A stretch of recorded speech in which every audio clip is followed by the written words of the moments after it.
জামাত ইসলাম সত্যিকার অর্থে একটা মুনাফেক তৈরির কারখানা। জামাত ইসলামের স্বভাব এবং চরিত্র হয়ে গেছে জন্মলগ্ন থেকে তারা মিথ্যার উপর তারা দাঁড়িয়ে আছে। 1971 সালে মুক্তিযুদ্ধের সময় তখন এই জামাত ইসলাম সরাসরি মুক্তিযোদ্ধাদেরকে হত্যা করেছে, মুক্তিযোদ্ধাদের বাড়িঘরে আগুন দিয়েছে এবং সরাসরি পাকিস্তানি সেনাবাহিনীকে সহায়তা করেছে। নজরুল ইসলাম মেয়র কদিন আগে একটা বক্তৃতায় বলছে যে করোনার সময় নাকি আমি পালিয়ে গেছি, নবাবগঞ্জে ছিলাম না, আমি অস্ট্রেলিয়া চলে গেছি, আমেরিকায় চলে গেছি। আমি চ্যালেঞ্জ ছুড়ে দিলাম, যদি এই কথা উনি প্রমাণ করতে পারেন যে আমি করোনার সময় ছিলাম না, আমি আপনাদের কাছে ভোট চাবো না। জামাত ইসলামকে আর কিচ্ছু এগুলা করবো না, আমল করবো না, নামাজ পড়বো না, জাকাত দিব না, বাবা মার খেদমত করবো না।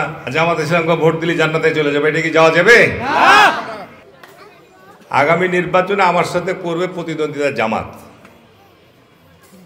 খুব সতর্ক থাকবেন, আমি আপনাদেরকে খোলাখুলি বলছি।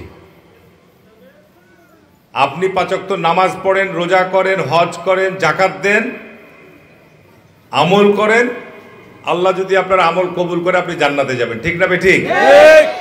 না জামাত ইসলামকে আর কিচ্ছু এগুলা করবো না, আমল করবো না, নামাজ পড়বো না, জাকাত দিব না, বাবা মার খেদমত করবো না, আর জামাত ইসলামকে ভোট দিলে জান্নাতে চলে যাবে, এটা কি যাওয়া যাবে? জামাত ইসলাম আমাদের সাথে জোট করেছে, বহুদিন ছিল। জিয়াউর রহমান জামাতকে মুক্তিযুদ্ধের পর তাদেরকে পুনর্জন্ম দিয়েছে, কিন্তু এই দলটা অত্যন্ত অকৃতজ্ঞ এবং এরা ধর্মকে নিয়ে রাজনীতি করে এবং প্রকাশ্য মিথ্যা কথা বলে।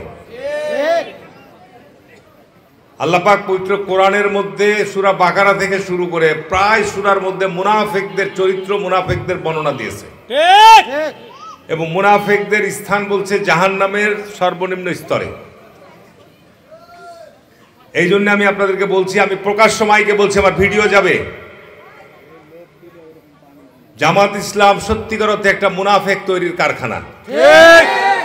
এর নেতারা মিথ্যা কথা বলে, তো নেতারা যদি মিথ্যা কথা বলে তাহলে তার কর্মীরা কি তৈরি হবে? মুনাফেক তৈরি হবে।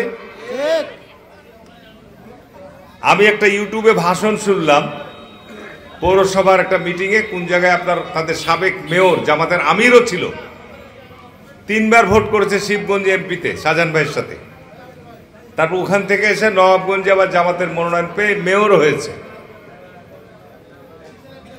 তো ওখানে আপত্তিজনক বেশ কিছু কথা বলেছে। আল্লাহ পাক কোরআনের মধ্যে বলছে যে জেনে শুনে যারা মিথ্যা কথা বলে তারা সবচেয়ে বড় মিথ্যাবাদী।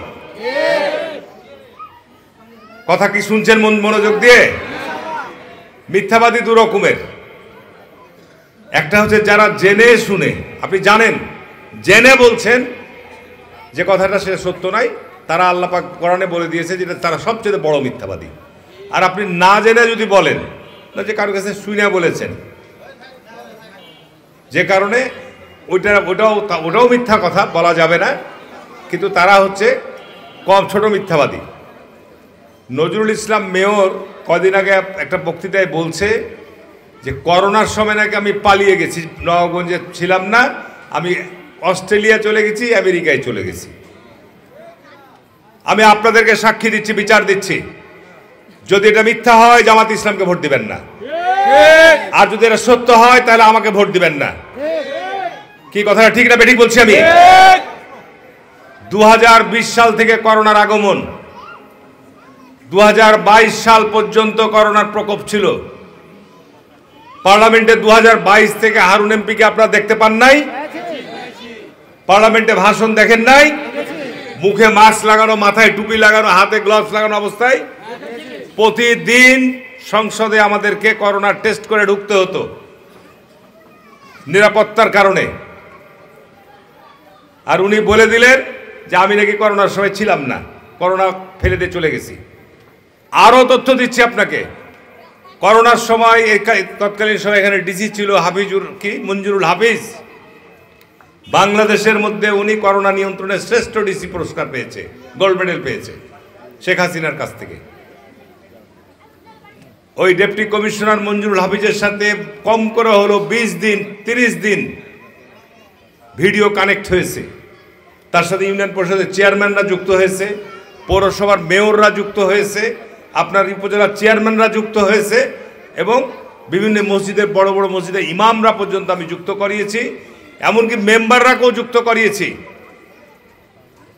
এবং সবাইকে সম্পৃক্ত করে চাঁপাইনবাবগঞ্জকে করোনা মুক্ত করার জন্য, করোনার প্রকোপ কমানোর জন্য যে ধরনের প্রচারণা আমরা চালিয়েছি সফল হয়েছি। উনার সঙ্গে কম করে হলো 30 দিন মোবাইলে কানেক্ট ছিলাম, তো উনি কিভাবে এক দাড়ি লাগিয়ে টুপি লাগিয়ে মিথ্যা কথা বলে যে আমি করোনার সময় নাকি জনগণকে ফেলে রেখে চলে গেছি। আমি চ্যালেঞ্জ ছুড়ে দিলাম, যদি এই কথা উনি প্রমাণ করতে পারেন যে আমি করোনার সময় ছিলাম না, আমি আপনাদের কাছে ভোট চাবো না। তাহলে জেনে শুনে মিথ্যা কথা বলছে। আরো একটি বড় মিথ্যা কথা বলেছে, বলছে আমি নাকি নির্বাচিত হওয়ার পর দলের সিদ্ধান্ত অমান্য করে সংসদে গিয়েছি।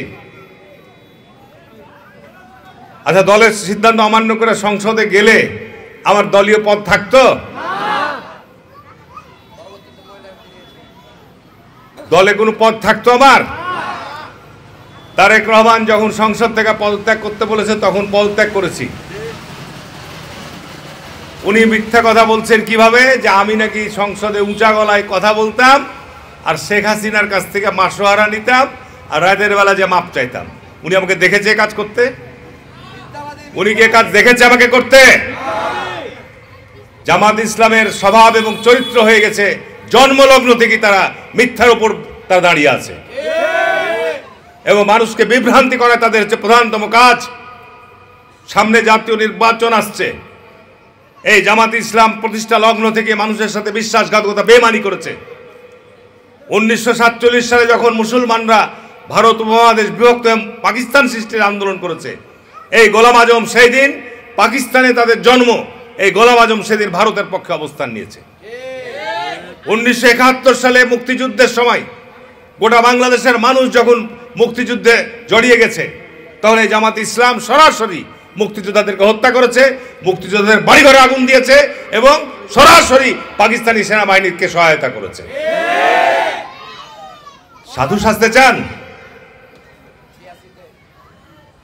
যখন যা ইচ্ছা হচ্ছে তাই বলছেন। কয়েকদিন আগে আপনার ওদের শীর্ষ একজন আইনজীবী যাই মনে আসে তাই বলে মুদ্রার পূজা রোজা নাকি মুদ্রার এপিঠ ওপিঠ। ইমান থাকবে? ইমান থাকবে? পূজার সাথে রোজার তুলনা করছে যে পূজা আর কি রোজা মুদ্রার এপিঠ ওপিঠ। চিন্তা করেন, হিন্দুদের দুটো ভোট নেওয়ার জন্যে উন্মাদ হয়ে গেছে, হিন্দুদেরকে নিয়ে সম্মেলন করছে। উনারা নাকি দেশে ইসলাম কায়েম করবে, উনারা নাকি বাংলাদেশে আপনার ইসলামিক শাসন কায়েম করবে। এরা ইসলামিক শাসন এদের দ্বারা হবে? যারা জামাত ইসলামের নেতা তারা ন্যূনতম কোন ইসলামের যে আকীদা, ইসলামের ইমানের যে চরিত্র ন্যূনতম তো তাদের কাছে নাই। এত সোজা, এত সোজা দুনিয়াবী স্বার্থ লোভ লালসার জন্য আপনারা আজকে তাফসীর মাহফিলকে আজকে রাজনৈতিক মঞ্চ বানিয়ে ফেলেছেন। তাফসীর মাহফিল করবেন, কোরআনের তাফসীর মাহফিল করবেন, কোরআন হাদিসের আলোকে আলোচনা হবে, যেখানে আমাদের মুসলিম সম্প্রদায়ের সকলেই যাবে সেই আলেম ওলামারা বক্তব্য শোনার জন্য। ঠিক না বেঠিক বলছি ভাইরা আমার?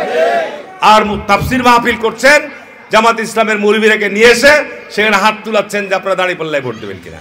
বলেন তো ভাই, এটা কি ঠিক না বেঠিক বলছি আমি?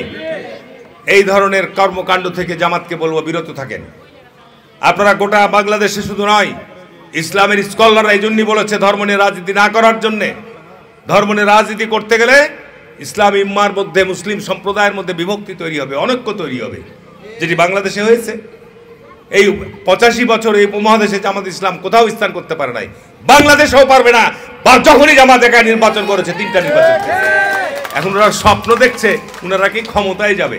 আচ্ছা ভাই, 3টা সিট পাওয়া দল কোনদিন ক্ষমতায় যেতে পারে?